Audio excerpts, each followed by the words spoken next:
everyone, my name is Susan Carrier and I'm going to talk about central auditory processing disorder.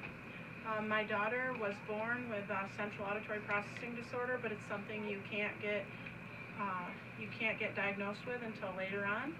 So it took us till she was 7 to actually get her diagnosed with CAPD. But when she was 2 and she would ask me where we were going, I would say grandma's. And then she'd say, where are we going? And I'd say grandma's. And she would never remember what, I had just told her 2 minutes ago. So I'd constantly keep repeating myself and keep telling her where we were going. So I eventually had her speech tested. So we had a speech therapist come to the house and check and see if she needed speech. So she did need speech for the first, until she got to pre-K. But by the time she got to pre-K, she did not need speech anymore. So basically, the early intervention helped her get along to be able to make it through and get to pre-K. But once she got to pre-K, we started noticing that she was trying to learn simple songs, basic nursery rhymes, and they were very difficult for her.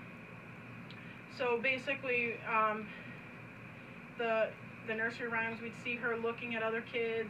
She'd be looking over there trying to see what they're saying, trying to read their lips to figure out what they are saying, just so she could get the words down herself. And it's been a very difficult process. The first IEP meeting we went to was really difficult, trying to get her the services that she needs, because there's a lot of accommodations that need to be made for children with CAPD or any learning disability for that matter. So my daughter, she has come a very long way in the little time that we've known that she's had this disability. So if you were to say the couch and the chair, she might think you said the cow and the hare.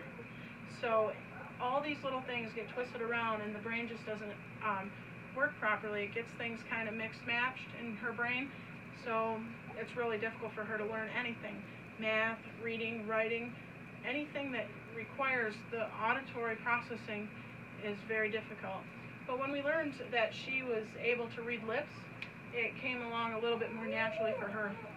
So I told her, now you need to really read people's lips. The teachers, anybody that you're talking to, your friends, read lips, it'll help you. And she did that, and it's been a lot better for her with that.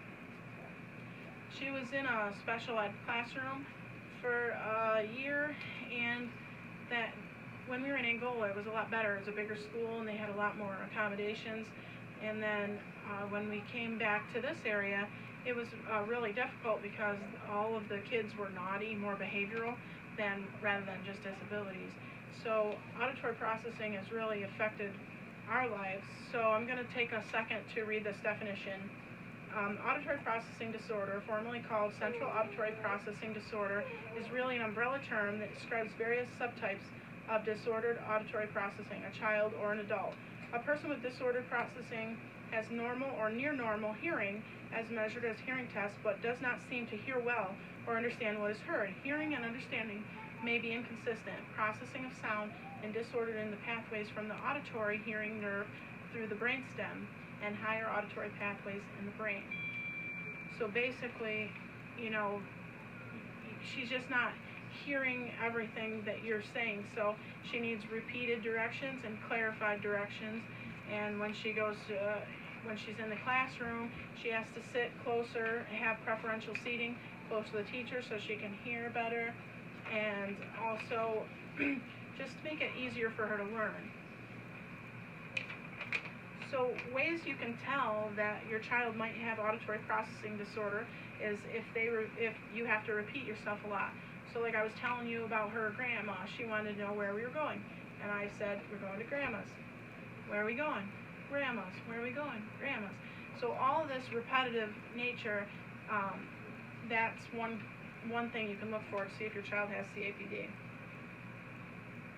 Does your child seem to be lost on what to do during activities and verbal instructions and were given, leaving them to wait on peers to go first so that they know what to do? So basically, Sandra, when she was younger, she used to tell me that she'd sit on the playground instead of interacting with the other kids because she couldn't get the rules and the directions down to games. So with that being said, I brought that up to the teachers because I think that that's really important to know.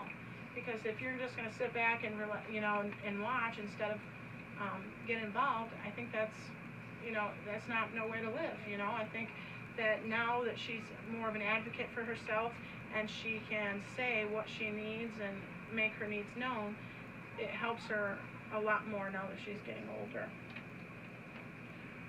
During times where there's more than one person talking, does a child have a difficult time staying on task? So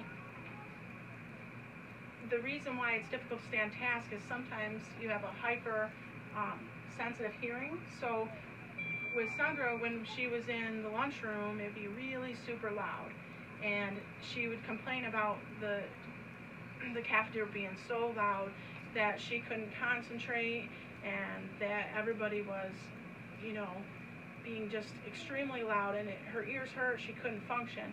One time we took her to a restaurant, and they were clanging and banging, and she was, I thought it was going to be a nice thing to do to take her to this fancy restaurant, and she was just green. She looked like she was going to get sick. So I took her to the bathroom, and I was like, what's going on?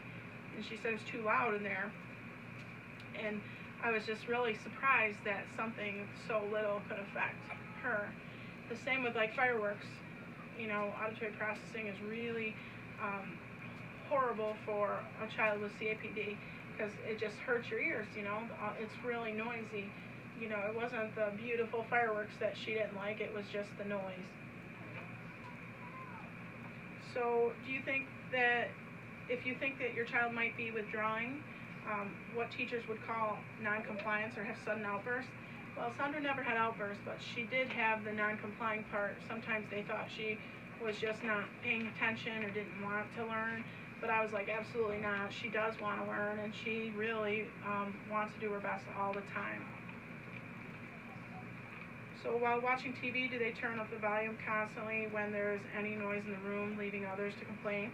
Well, not really so much that I have seen, but I've seen that where we're in a vehicle and she is, other kids are being loud, and she really needs a break. She'll be just like, I need a break.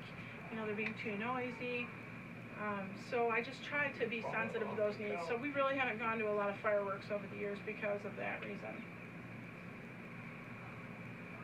So some ways that you can help your APD child would be to allow them to have written or pictures. So we've learned a lot through the years that having pictures will help with APD and help you learn, be able to see a picture, and the definition will help you learn easier. So flashcards have been very helpful for her to learn different definitions and help her succeed in her coursework. Reduce or eliminate background noise as much as possible, i.e. people talking, fans blowing, music, TV.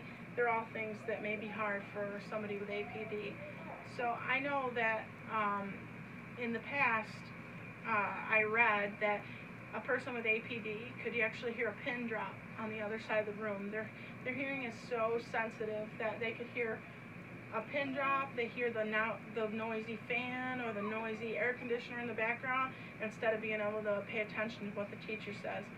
So they do give her headphones at some point, they did, but she didn't really like them when she was young because they kept falling off her ears, and it was a lot harder for her to, be normal and fit in with those headphones. So we just kind of got away from doing the headphones. Face them while you're talking so they can see your mouth. This helps process words.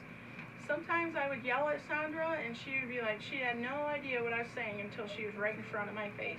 So I thought she wasn't listening to me, and I'd be like, no, you have to listen to me what I'm saying. And so, but I just got used to it over the years where she could just, when she's right in front of me, that's when she listens the best, and she could see my lips and understand what I'm saying.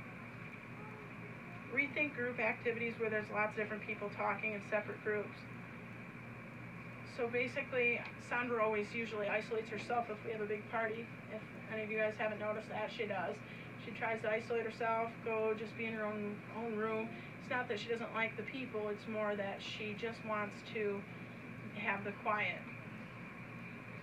And you have to try to be patient with them, because if you have to repeat yourself numerous times, it's really, really difficult.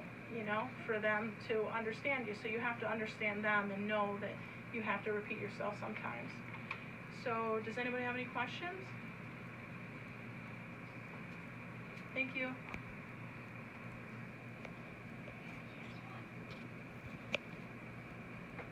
Nicole, is this something they can ever get rid of, or is this something they have for the rest of their life?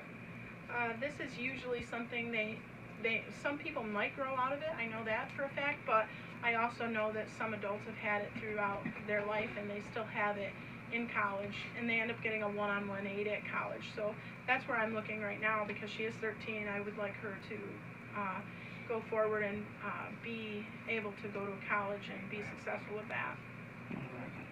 Any other questions? Was it hard to diagnose it at first?